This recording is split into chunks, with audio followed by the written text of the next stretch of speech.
There it goes. Hello everybody. This is video 689. My daughter wanted to use the living room, so I'm kind of stuck in my bed. So I encountered something today that has been building for a while, and I'm glad that I will be able to see my therapist next week because it's something I kind of have to get off my chest. um, but today,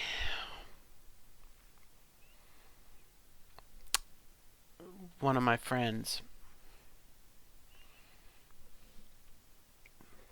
Facebook friends, they sent me a picture in Messenger of the dilator they just used, congratulating themselves on getting up to the fifth hole on it. And I think it's the largest dilator that's available, at least in the United States. I mean, it's huge. And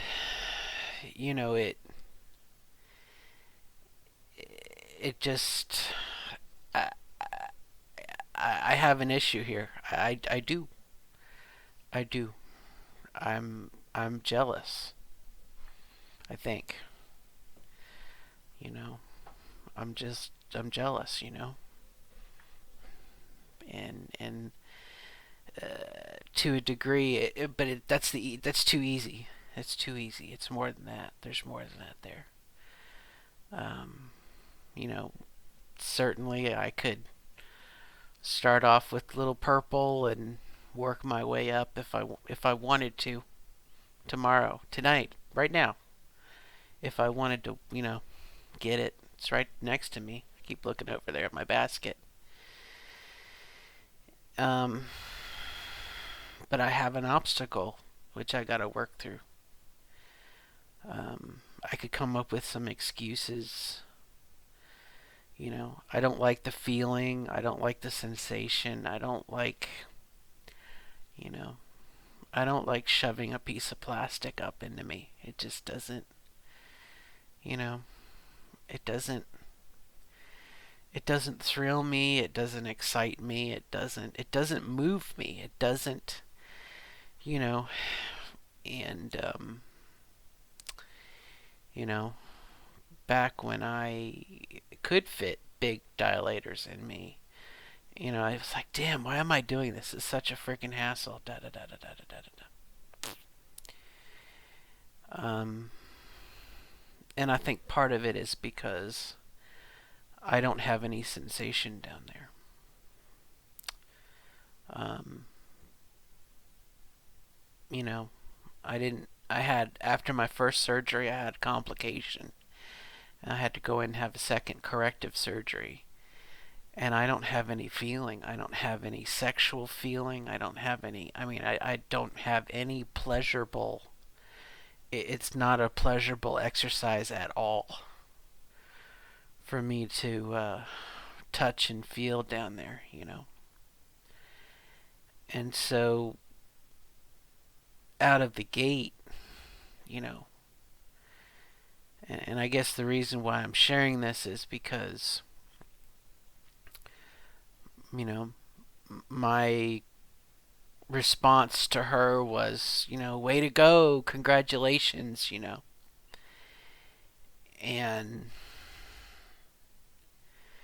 she proceeded to talk to me about her dilating and her sexual toys and strap-ons and having sex with her spouse and everything. And you know it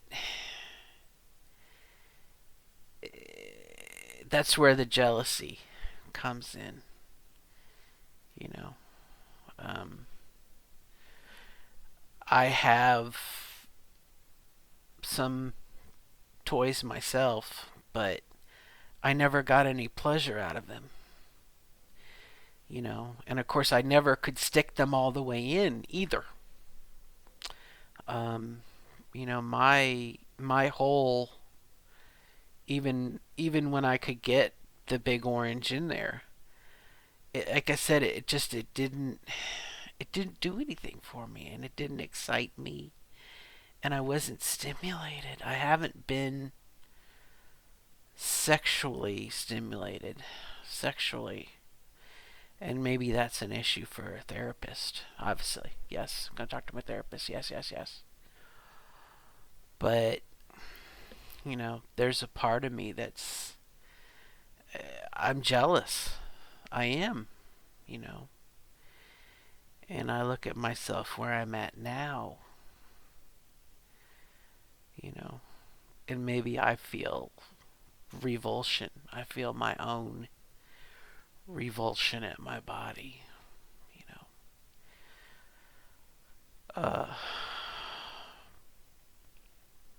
You know, Facebook has the amazing ability to give me a your memory picture, 3 years ago when I weighed less. You know, I weighed, let's see, as of today, I weighed 130 pounds lighter. And you can go back and look at the videos, and I think a lot of the happiness in the videos was that I was headed towards having surgery and losing the weight, and everybody saying, "Oh, you look great, you look great." But now, I feel like a fat fuck, you know. And of course, again, there's stuff I could do about it. I know there's stuff I can do about it. I've already started to do stuff that I can do about it. Since Sunday, over the last 3 days, I've lost 6 pounds, which I know our weight fluctuates and everything, but, just by changing my eating habits and exercising a little more, things that I can continue to do and will continue to do, increasing my metabolism by, burning fat and everything, all that garbage. But for the moment, I'm not happy with the way that I look. And I know that it's my responsibility to own that, but this same trans woman posts pictures of herself all the time,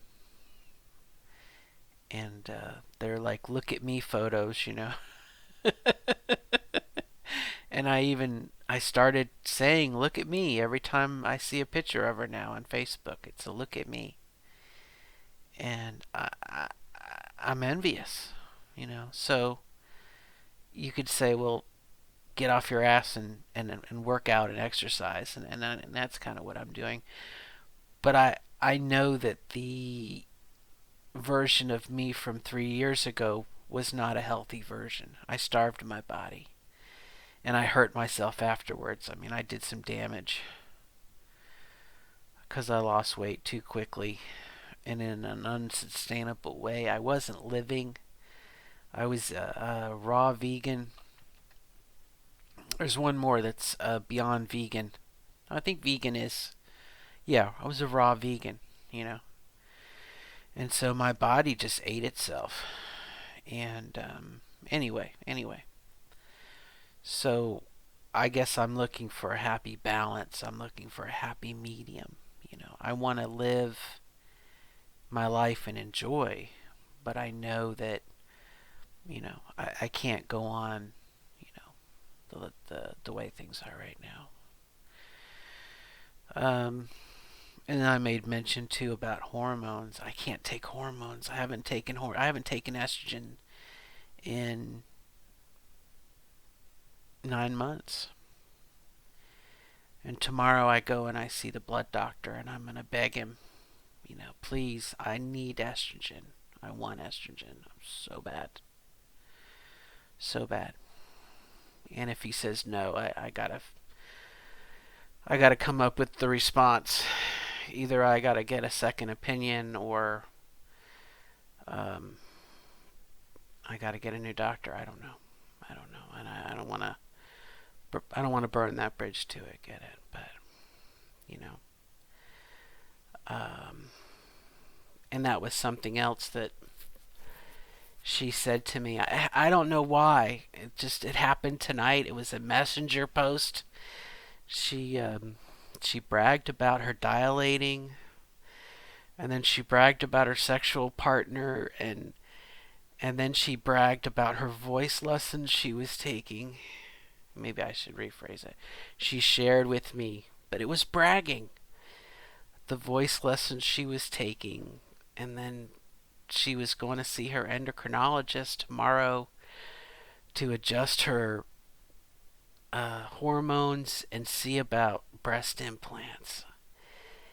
And I guess they were all things I wanted to do. I'd like to have breast implants. I'd like to have bigger breasts. I mean, look at, we're pretty flat here.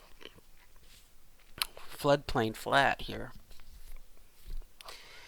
You know, I guess a lot of things on my bullet list of things that I want to do.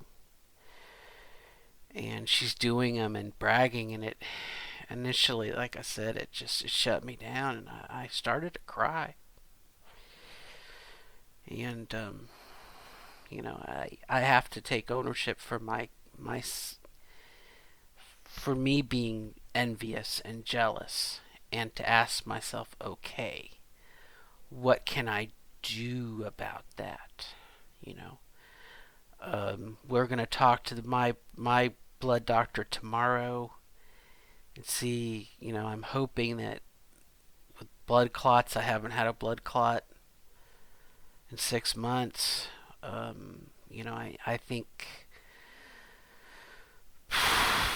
I don't know why my body decided 6 months ago to have blood clots, but anyway, it did. But I need something, and we'll go from there. We'll go from there. Quality of life issues, you know. But you know, it just, I guess, in the messenger, that all the bullet points that I want to do that maybe right now I can't, and that doesn't mean I won't eventually.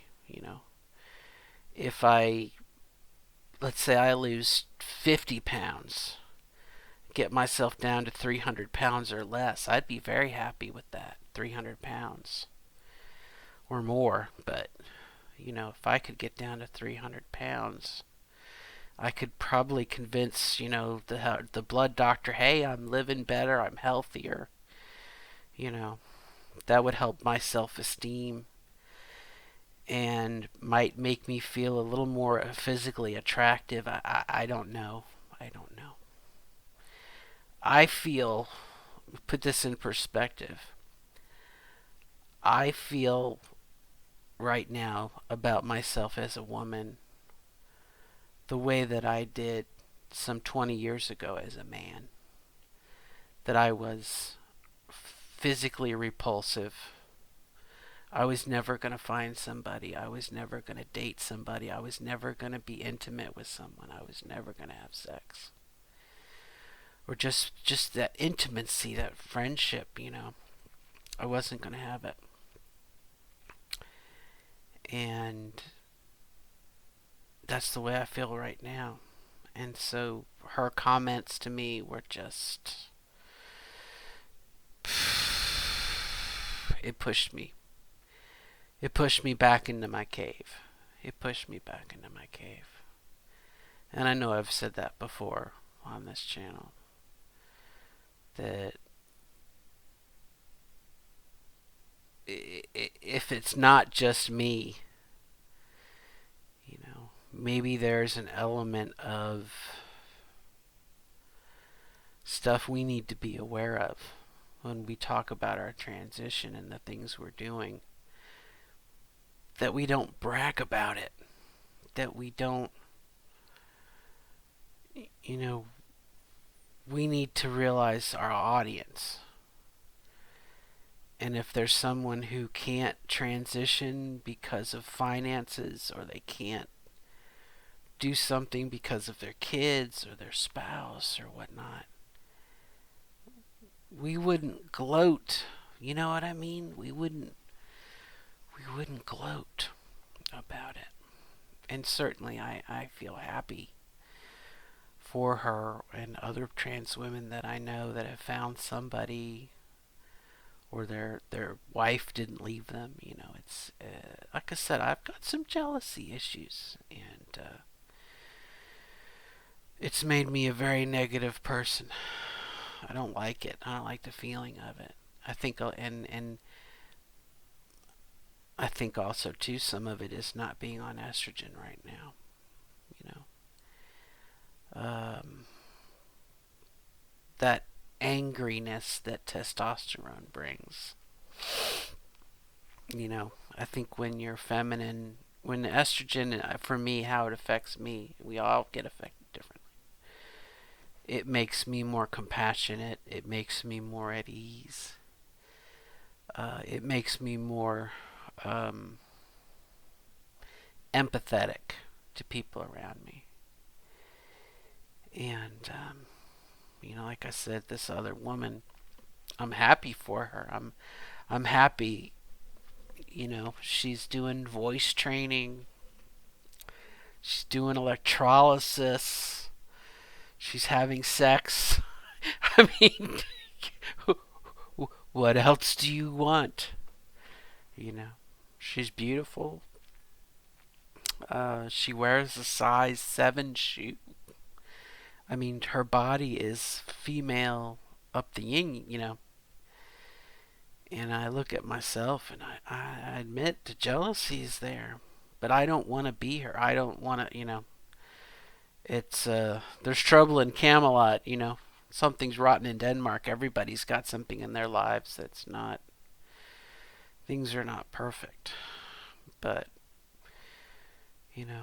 the way that I felt an hour ago after getting her little messenger, if I was on estrogen, I'd be crying my eyes out. Because I'm not, I'm angry, and, that's the difference. On the estrogen, I would be able to cry and get the feelings out, and I could have that release. It's not necessarily catharsis, but I could have that release and move on. And now I'm just stuck with a slow smoldering anger, at life and situation and everything. Um, you know, um, my focus now is a little on me and a lot on my daughter. And, there's some other things that are going on that financially right now that I'm in a pickle, and,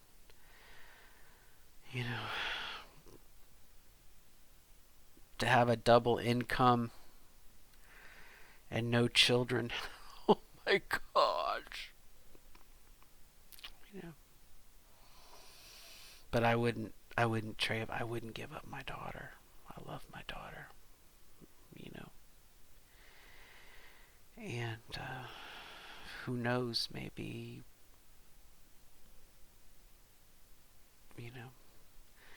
this is the way it's going to be for another 5 years. I don't know. But I wanted to share it. Because that's what this channel is about.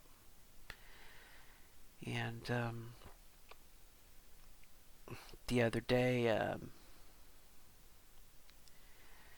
there was a woman in our support group, and of course I can't tell you what happened because it was in a support group, but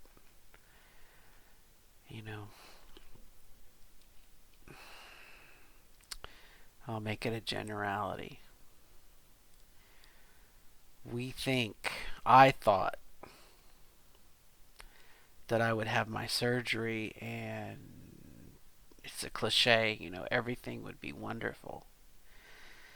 But that's just not the case. It's not the case for me. And, you know, like I said, I don't have any feeling in my crotch right now. And, I would still have the surgery, but I gotta admit, I miss that sexual release. I miss that, you know, and I certainly don't get it from a vibrating piece of plastic, and I don't feel anything, and, that's where this is such a crapshoot, you know. Um, and I think it's something that, maybe we're afraid of. I was afraid of before I transitioned. When I was in my 20s, I was like, well, who's going to have sex with me? And who's going to like me? And all of that. And, in my negative point of view now, it's like, yeah, you're going to live the rest of your life alone. You're going to die alone. And you're never going to be in a relationship with anybody. And you will be sexually frustrated. On a scale of 1 to 10, how important is that? There are moments when it's very important, but on average it's not. And that was the other thing that I couldn't. Again, she kept on talking about dilating, and I guess to give her some feedback, I was like, well, for what it's worth, I've not dilated in 7 months. I said, so it doesn't matter much to me, but I'm happy that you're happy. And she just came back at me. Well, what do you mean? She was, I don't know, maybe she was curious why I didn't dilate. I don't know. But like I said, I know I'm coming from a negative space. And I just feel like I'm here for a reason. We'll see what comes out of it. But, you never know what happens. You never know what's going to happen. In light of everything that I've said, I could meet somebody tomorrow riding an elevator. um, Walking down the street, I could meet somebody, and they could be my soulmate for the rest of my life.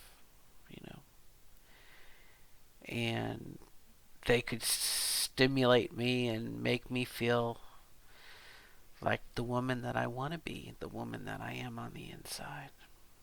Even though right now I don't feel very feminine. We just don't know. But I've learned a lot. I've learned a lot.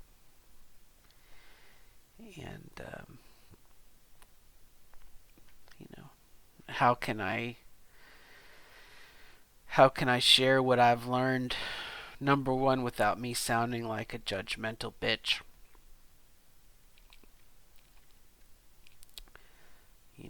How can I tell someone who's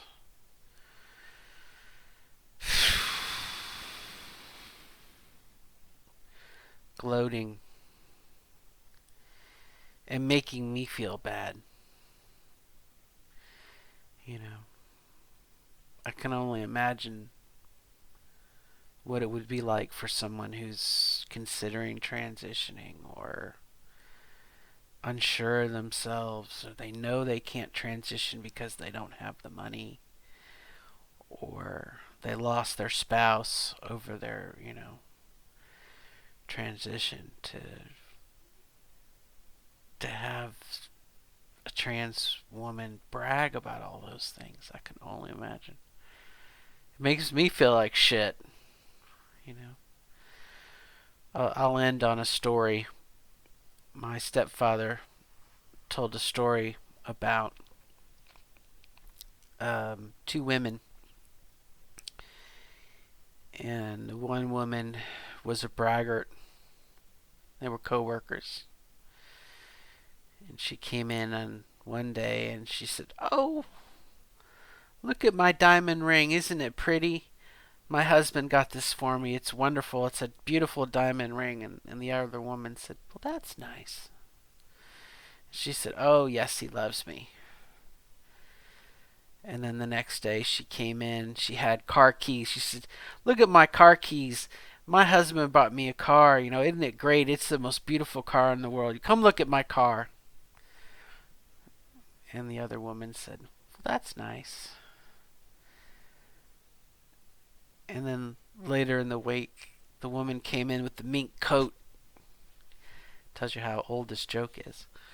And she said, "Look at my mink coat. Isn't it luxurious? My husband got it for me. Isn't it wonderful? Look at my mink coat."